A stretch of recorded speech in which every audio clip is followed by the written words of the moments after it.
اب کہیں بیٹھ کر اس کے اوپر تھرڈ وے نکالنا چاہیے, تھرڈ آپشن نکالنا چاہیے.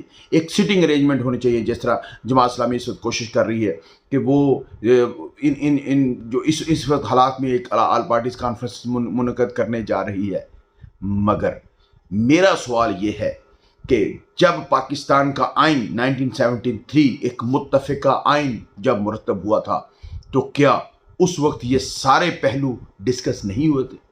کیا اس 93 کے آئین کے اندر کوئی لکوناز موجود ہیں, کوئی خامیاں موجود ہیں جس کے اوپر ایک تھرڈ وے نکالنے کے لیے کوشش کی جا رہی ہے, یا تھرڈ وے کی آپشن جو ہے نا وہ ڈسکس کی جا رہی ہے؟ جب 2+2 4 کی بات کرنی ہو تو پھر آئین کی بات کر کے اس میں تھرڈ آپشن یا نظریہ ضرورت کسی صورت میں قائم نہیں کیا جا سکتا. اگر 2 اور 2 5 کرنی ہو تو پھر ہم کہہ سکتے ہیں کہ ہم تیسری آپشن, ایک تھرڈ آپشن, ایک درمیانی راستہ نکالنے کی کوشش کریے. واٹ از دس؟ یہ نہیں ہو سکتا. آئین میں جب آرٹیکل 224 میں یہ بات لکھی ہے کہ اگر اپنی اسمبلیاں مدت پوری کریں گی تو 60 دن کے اندر نگران سیٹ اپ اس الیکشن کے پروسیس کو کمپلیٹ کرے گا, اور نئی گورنمنٹ جو ہے نا اس کو اپنے جو الیکٹڈ گورنمنٹ آئے گی, جو الیکٹڈ منتخب ہیں کہ ان کو اپنا اقتدار منتقل کرے گا. سیدھی سی بات. اگر درمیان میں کوئی اسمبلیاں ڈیزالو ہو جائیں, کسی بھی وجہ سے وہ اسمبلیاں ڈیزالو ہو جائیں, تو پھر 90 ڈیز کے اندر الیکشن ہوں گے, جنرل الیکشن ہوں گے. اس کے اوپر تیسری کوئی رائے نہیں ہے.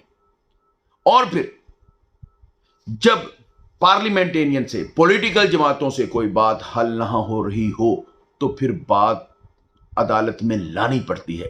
آج کئی جسٹس صاحبان اس کے اوپر رائے دے رہے ہیں کہ سیاسی معاملات کو کورٹس کے اندر نہیں آنا چاہیے. بھی کورٹس کے اندر معاملات نہیں اگر آئیں گے, اگر کورٹس نہیں ہوں گی تو آئین کا دفاع کیسے ہوگا؟ تو فنڈامنٹل رائٹس, بنیادی حقوق کا تحفظ کیسے ہوگا؟ اگر ایک ادارہ, وہ جو انکمپلیٹ نامکمل ادارہ پارلیمنٹ ہے, وہ اگر غلط طور پر کاؤنٹر بلاسٹ قانون سازی کرنے کے اوپر تلا ہوا ہے, تو پھر اس کو لیگلائز, لیجیٹیمیٹ انداز میں کس نے دیکھنا ہے؟ وہ کورٹ نے دیکھنا ہے. وہ کورٹ, سپریم کورٹ کا یہ واضح اختیار ہے 190 آرٹیکل کے اندر کہ تمام ادارے, انکلوڈنگ پارلیمنٹ, انکلوڈنگ انتظامیہ, انکلوڈنگ جتنے بھی انسرام والے ادارے ہیں, وہ سارے کے سارے ادارے جو ہے نا وہ سپریم کورٹ کے آرڈر کی کمپلائنس کرنے کے پابند ہیں.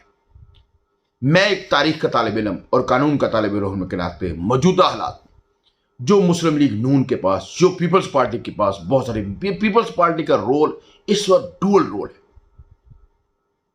وہ دو دھاری تلوار ہے. وہ ایک طرف نون لیگ کو مزید ناکام کرنا چاہ رہی ہے اور بہت حد تک وہ اپنے مقصد میں کامیاب ہو چکی ہے. وہ پی ڈی ایم کا حصہ نہیں بھی ہے, اقتدار کے دعوے دار بھی ہیں, اقتدار کی مین منسٹریز بھی اس کے پاس ہیں, اور اس کے باوجود وہ شہباز شریف کی قربانی چاہ رہے ہیں.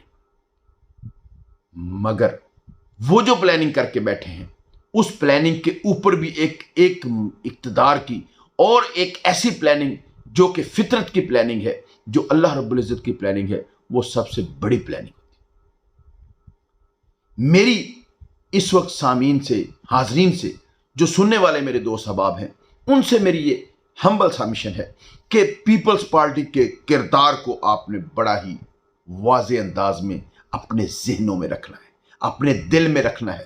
وقت آئے گا یہ ذوالفقار بھٹو کے نام کے اوپر ووٹ مانگیں گے, پھر یہ بینظیر بھٹو کے نام کے اوپر ووٹ مانگیں گے, پھر وہ نظریہ بھٹو لے کر آئیں گے اور پھر آ کر ووٹ لینے کی کوشش کریں گے. جبکہ اس وقت جو پاکستان کے سب سے سیاسی کرٹیکل حالات میں اس وقت ان کا کردار بہت بڑا منافقانہ کردار ہے. وہ نہ اپنے دوستوں کے ساتھ ہیں, نہ اپنے دشمنوں کے ساتھ ہیں, وہ پھر کس کے ساتھ ہیں؟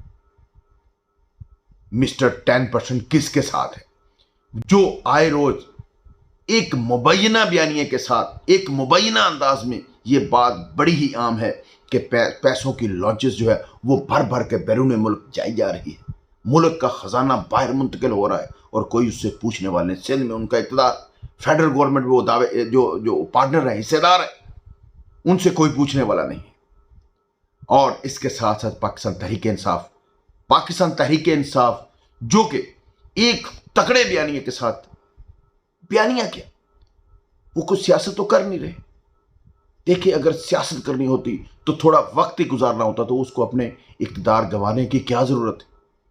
مگر وہ اس چیز کا حصہ نہیں بن رہے تھے اور نہ بننا چاہ رہے تھے، اس لیے انہوں نے اس قربانی کو دیا، اس صعوبتیں برداشت کرنا کو پسند کیا، اور اس صعوبتیں برداشت کرنے کے ساتھ ساتھ اس نے یہ قربانی دینا زیادہ مناسب سمجھی. یہ جائے کہ 2 بڑے صوبوں کا اقتدار اس نے سیکریفائز کیا، قربانی کی. اس کا مطلب کہ وہ سیاست کے لیے نہیں بلکہ ریاست کے لیے سیاست کر رہے ہیں. عمران خان صاحب دیکھیں، نیوٹرلٹی از دیئر. اگر میں بغیر پارٹی کی وابستگی سے بھی بات کروں تو اس وقت عام بندے کے حالات دیکھیں. بہت سارے میرے دوست جو نون لیگ سے منسلک ہیں، ان کا بھی بیانیہ آج کل چینج ہو رہا ہے. وہ جب 100 روپے کی چیز 500 میں مارکیٹ میں خریدنے جا رہے ہیں تو وہ کہتے ہیں یا اللہ یہ حکومت ختم ہو جائے. تو ان کو یہ بات، نون لیگ کو یہ بات سمجھ کیوں نہیں آ رہی، جبکہ ان کو قربانی کا بکرا بنایا جا رہا ہے. اور سپریم کورٹ کے پاس اس وقت کیا کچھ سپریم کورٹ کر سکتی ہے. سپریم کورٹ کے پاس اس وقت بڑے واضح اختیارات ہیں. سپریم کورٹ آرڈر دے چکی ہے. سپریم کورٹ اس کنٹیمپٹ پروسیڈنگ میں اگر اس وزیر اعظم پاکستان اور اس کی جو کیبنٹ ہے اور اس کے جو وہ پارلیمانی کمیٹیز ہیں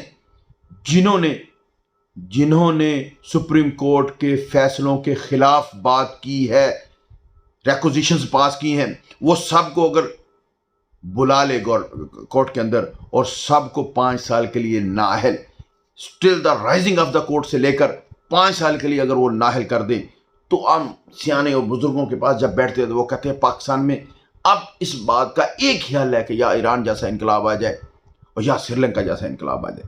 دیکھیں بھائی، وہ انقلاب تو پاکستان میں آنا ممکن نہیں ہے، مگر اس وقت ایک قلم کی جنبش سے وہ سارے لوگ جو کرپٹ ٹولہ جو ہے، وہ جو خود کو قومی حاکم کہتے ہیں، قومی حکومت کہتے ہیں خود کو، وہ اس وقت یک جنبش قلم کے اندر ختم ہو سکتی ہے.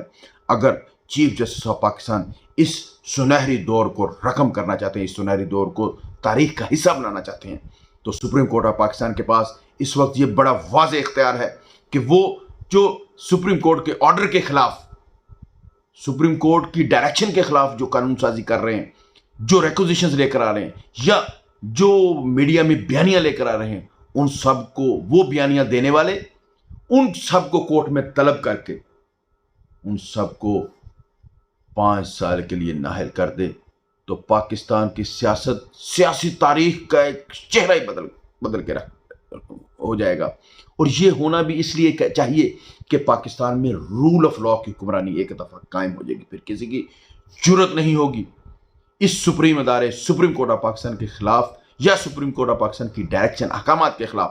اور جس طرح آرٹیکل 68 کی وائلیشن کی جا رہی ہے کہ روزانہ کوئی نہ کوئی منسٹر، کوئی نہ کوئی حکومتی بندہ وہ آ کر یا پارلیمنٹ میں بیٹھ کر کنڈکٹ آف کورٹ کے اوپر ڈسکشن کرتے ہیں، جو جس کی کسی بھی صورت میں اجازت نہیں ہے، ان چیزوں کو پارلیمنٹ میں لا کر ڈسکس کیا جا رہا ہے.